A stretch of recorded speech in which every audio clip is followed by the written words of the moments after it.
हम बुलेटिन की शुरुआत करेंगे। दिल्ली में बीजेपी केंद्रीय चुनाव समिति की बैठक होनी है।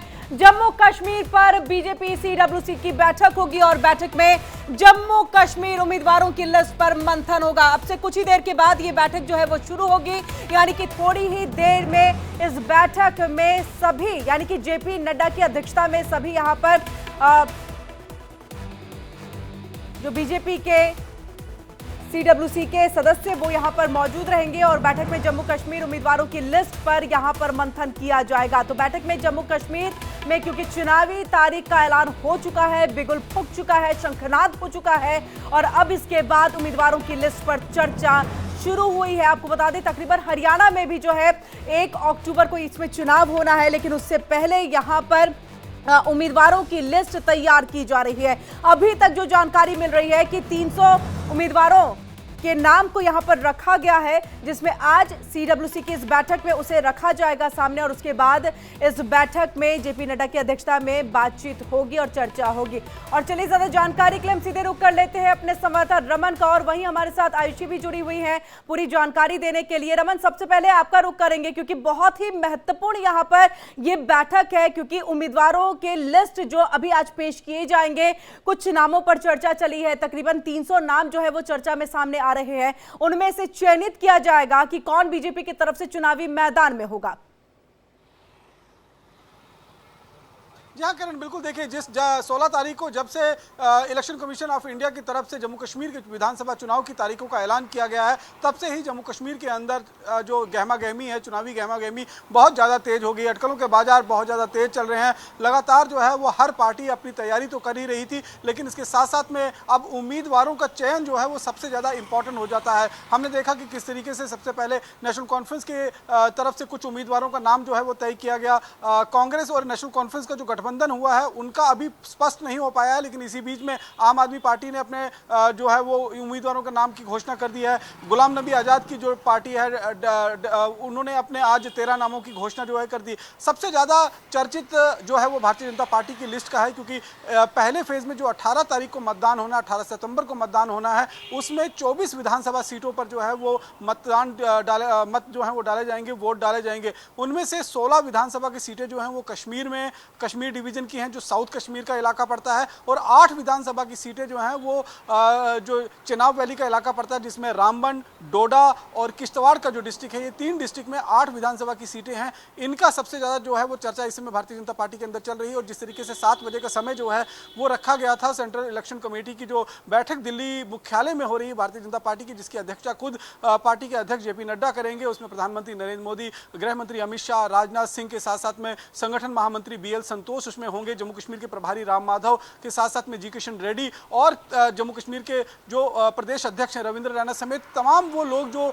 इलेक्शन कमेटी के मेंबर हैं वो उस मीटिंग के अंदर मौजूद होंगी। गहन चिंतन मंथन का काम जो है वो किया जाएगा और संभावित जो है वो आज पहले फेज की जो वोटिंग होगी उसके नाम जो है उसकी घोषणा कर दी जाएगी, क्योंकि 24 विधानसभा सीट हैं, जिसमें 8 विधानसभा सीटें जो हैं वो जम्मू प्रोविंस है। ये 8 की 8 विधानसभा सीट जो है वो भारतीय जनता पार्टी लड़ने जा रही है। इसकी घोषणा पहले ही भारतीय जनता पार्टी की तरफ से कर दी गई है। अब देखना ये होगा। बिल्कुल रमन, आप जुड़े रहिए, आपके पास हम वापस लौटेंगे और भी जानकारी लेने के लिए। हम आयुषी का रुख कर लेते हैं जो हमारे साथ यहाँ पर फोन लाइन पर जुड़ी हुई हैं। आयुषी, तकरीबन कितने बजे, थोड़ी देर कह रहे हैं कि सीईसी की जो बैठक है वो शुरू हो जाएगी, तो कितना टाइम और लग रहा है? किसी के आने का सिलसिला जो है वो शुरू हो चुका है? क्या जेपी नड्डा पहुंच चुके हैं?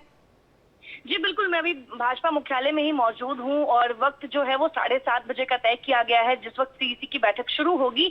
और ये बैठक कई मायनों में काफी महत्वपूर्ण है। ऐसे में अगर नेताओं की बात कर ले जिनके आने का सिलसिला जारी है, तो आपको बता दें कि जेपी नड्डा जो राष्ट्रीय अध्यक्ष हैं वो पहुंच चुके हैं, जितेंद्र सिंह बीजेपी मुख्यालय पहुंच चुके हैं, इसके अलावा अरुण सिंह भी पहुंच चुके हैं, विनीत श्रीनिवास पहुंच चुके हैं, देवेंद्र राणा पहुंच चुके हैं। तो ऐसे तमाम जो बड़े बड़े चेहरे हैं जम्मू कश्मीर से और हरियाणा से, सब नेताओं के आने का सिलसिला जारी है और 7:30 बजे का समय तय किया गया है, जिस वक्त बैठक शुरू होगी।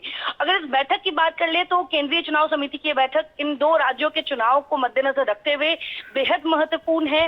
हरियाणा इकाई विधानसभा के लिए 300 से अधिक उम्मीदवारों की सूची तैयार की गई है, जिसमें इन 300 से अधिक नामों पर चर्चा होगी और क्योंकि एक फेज में ही हरियाणा में चुनाव होने हैं, तो उसको लेकर तमाम जो सीटें हैं उसको लेकर चर्चाएं होंगी। इसके साथ अगर जम्मू कश्मीर की बात कर ले तो 10 साल बाद वहां विधानसभा चुनाव होने हैं और ऐसे में बीजेपी के लिए जम्मू कश्मीर बेहद महत्वपूर्ण माना जा रहा है। बिल्कुल बिल्कुल आयुषी, जम्मू कश्मीर में 10 साल के बाद ये चुनाव बहुत महत्वपूर्ण ये चुनाव है बीजेपी के लिए, क्योंकि 370 हटने के बाद किस तरह की स्थिति और कितना लोग बीजेपी को पसंद कर रहे हैं ये भी एक देखने वाली बात होगी, क्योंकि विपक्षी दलों की तरफ से एक एजेंडा भी यहां पर देखने में मिल रहा है कि नाराजगी है बीजेपी के खिलाफ, केंद्र सरकार के खिलाफ।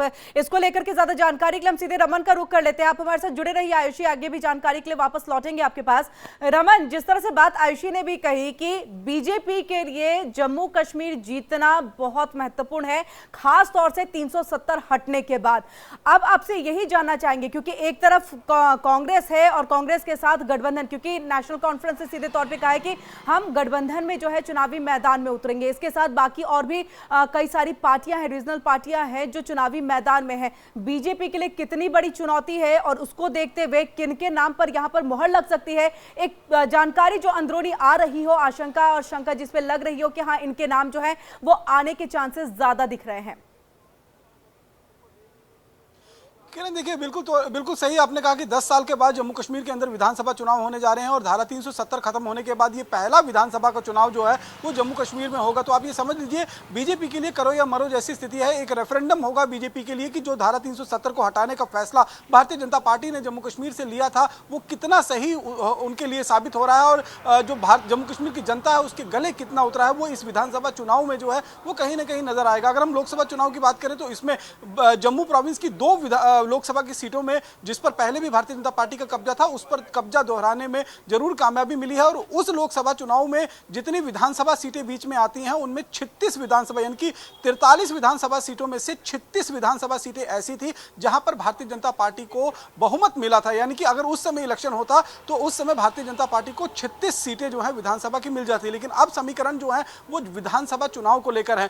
आपको यह भी याद रखना होगा कि जिस तरीके से भारतीय जनता पार्टी में सबसे पहले जो चुनाव प्रभारी बनाए गए थे जी किशन रेड्डी, उसके बाद आरएसएस का इसके अंदर दखल हुआ और आरएसएस की तरफ से राम माधव को जम्मू कश्मीर का चुनाव प्रभारी जी किशन रेड्डी के साथ साथ बना दिया गया है। इससे आप साफ समझ सकते हैं कि अब आरएसएस इस चुनाव में पूरी तरीके से मैदान में उतर आई है। जो एक नाराजगी हमने लोकसभा चुनाव के दौरान में आरएसएस और भारतीय जनता पार्टी के बीच में कुछ खटपट देखी थी, क्योंकि भारतीय जनता पार्टी ने जो दावे किए थे उन दावों पर जब वो खरी नहीं उतरी थी, उनके नतीजे उस दावों के विपरीत जो है वो आए थे कहीं ना कहीं। तो खुद हमने देखा था कि जो आरएसएस चीफ मोहन भागवत है उन्होंने कुछ छीटा चपटी जो भी की थी और कुछ कटु वचन भी जो है वो भारतीय जनता पार्टी के लिए कहे थे। लेकिन अब जम्मू कश्मीर विधानसभा चुनाव में उन्हें लगता है कि जम्मू कश्मीर में इस समय जिस तरीके के हालात हैं, जिस तरीके से जम्मू कश्मीर में आतंकवाद को बढ़ाने की कोशिश की जा रही है, ऐसे में कोई राष्ट्रवादी विचारधारा वाली पार्टी की सरकार जो है वो जम्मू कश्मीर में बननी चाहिए। अगर कोई ऐसी पार्टी यहाँ पर सरकार बना लेती है जो पहले कहीं ना कहीं अलगाववादी नेताओं के कहने पर अपना कामकाज करती थी, तो यहाँ जम्मू कश्मीर में हालात बद से बदतर हो सकते हैं,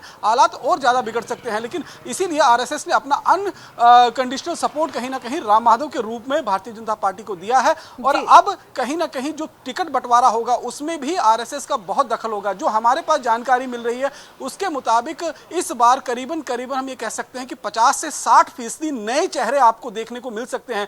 पुराने जितने भी चेहरे हैं उनके नाम जो है वो काटे जा सकते हैं। नए चेहरे के नाम से आरएसएस और भारतीय जनता पार्टी जो है वो चुनावी मैदान में उतर सकती है।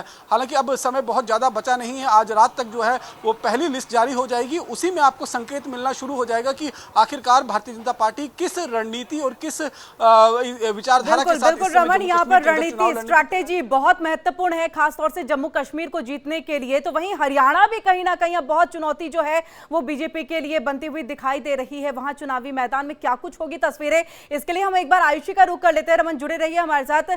आयुषी, आपसे समझना चाहेंगे क्योंकि दिल्ली से सटा हुआ हरियाणा है, कहीं ना कहीं दिल्ली की जो राजनीति होती है, जो स्ट्रैटेजी होती है बीजेपी की, वो हरियाणा पर असर करती है। इस बार हरियाणा में थोड़ी मुश्किल जो है बीजेपी के लिए नजर आ रही है। पार्टी छोड़ करके कई जो निर्दलीय हैं जिन्होंने अपना समर्थन दिया था सरकार बनाने में, वो कहीं ना कहीं एक छिटकते नाराजगी भी उनकी साफ तौर से दिख रही है। तो वहीं जो 300 सीटों की बात और जिक्र जो मैं पहले भी कर रही थी रमन के साथ कि एक लिस्ट जो जारी हुई है, तकरीबन 2 से 3 कहते हैं कि एक किसी भी सीट के लिए जो है उम्मीदवारों का नाम जो है वो सामने आता है 3 से 4, लेकिन अब तो 5-5 और 6-6 के करीब है, क्योंकि 300 बहुत ज्यादा है, 90 सिर्फ विधानसभा सीटें हैं।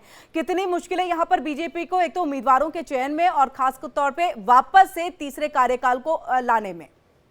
जी बिल्कुल, आपने एक चीज बिल्कुल सही कही कि इस बार हरियाणा जीतना बीजेपी के लिए उतना आसान नहीं रहेगा, और इसका आभास बीजेपी को पहले से ही है, जिसकी वजह से लगातार 2 दिनों तक गुरुग्राम में हरियाणा इकाई की बैठक चल रही थी, उम्मीदवारों के नामों पे मंथन हो रहा था, और आज फाइनल मोहर जो लगना है वो इस केंद्रीय चुनाव समिति की बैठक में लगेगा। और ऐसे में अगर हरियाणा की बात कर ले तो नायाब सिंह सैनी तो मुख्यमंत्री के रूप में है अभी, लेकिन जिस तरीके से इस बार कांग्रेस हमलावर है और पूरा हिसाब किताब ले रही है पिछले 10 सालों की सरकार का, तो इसको लेकर कहीं ना कहीं बीजेपी जो है वो अपनी उम्मीदवारों की सूची में कोई गड़बड़ी नहीं करना चाहती है, कोई हड़बड़ी नहीं रखना चाहती है, जिसकी वजह से ये केंद्रीय चुनाव समिति बिल्कुल नजर बनाए रखिएगा। आयुषी, आगे भी अपडेट के लिए आपके पास वापस लौटेंगे, क्योंकि अभी सीईसी की बैठक जो है वो शुरू होने वाली है कुछ ही देर के बाद। रमन, आपका भी बहुत बहुत शुक्रिया हमसे यहाँ पर जुड़ने के लिए और तमाम जानकारी हम तक यहाँ पर पहुंचाने के लिए।